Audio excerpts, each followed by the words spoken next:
Hi guys, welcome to your കമനാലെ vlog part 1. ഞങ്ങൾ first പോയത് കളക്ഷൻസ് ഫാക്ടറി ഔട്ട്ലെറ്റിലാണ്. അവിടെ നല്ല കളക്ഷൻ ഉണ്ടായിരുന്നു. വെസ്റ്റേണും ഇന്ത്യനും എല്ലാം വില കുറഞ്ഞതും കൂടിയതും ഉണ്ടായിരുന്നു. ഇപ്പോൾ ഈ കാണിക്കുന്ന ടോപ്പിൻ്റെ വില നിങ്ങൾക്ക് കാണണോ? 3299 രൂപയാണ് അതിൻ്റെ വില. ഇത് അമ്മച്ചിമാരുടെ ചട്ട പോലെ ഉണ്ട് പഴയ കാലത്ത്. അതിന് വെറും 99 രൂപ ഉണ്ടായിരുന്നുള്ളൂ. ഞങ്ങൾ ഒരുപാട് പരതി. അഞ്ചിക്ക് 2 ഡ്രസ്സ് ഇഷ്ടപ്പെട്ടു. ഞങ്ങൾ പിന്നെയും നോക്കി. നല്ല പലാസയുടെ കളക്ഷൻ ഉണ്ടായിരുന്നു അവിടെ. ഇതെനിക്കിഷ്ടമായി. ഇത് രണ്ടും എനിക്ക് നല്ല ഇഷ്ടമായി. 199, 149 മാത്രം.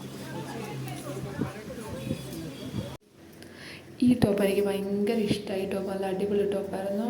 400 മാത്രമേ ഉണ്ടായിരുന്നു അതിൻ്റെ പ്രൈസ്. ഞങ്ങൾ എന്നിട്ട് ട്രയൽ ചെയ്ത് നോക്കുകയാണ്. സൂപ്പർ ആയിട്ടുണ്ട് നിന്നെ കാണാൻ. അവിടെ ജീൻസും ഇന്നേഴ്സിനൊക്കെ ഒരു കളക്ഷൻ ഉണ്ടായിരുന്നു. അതിൻ്റെ പുറത്താണെങ്കിൽ ബാഗ്സിൻ്റെ കളക്ഷൻ ഉണ്ടായിരുന്നു. അതൊക്കെ ഭയങ്കര ചീപ്പ് റേറ്റിൽ കിട്ടുമായിരുന്നു.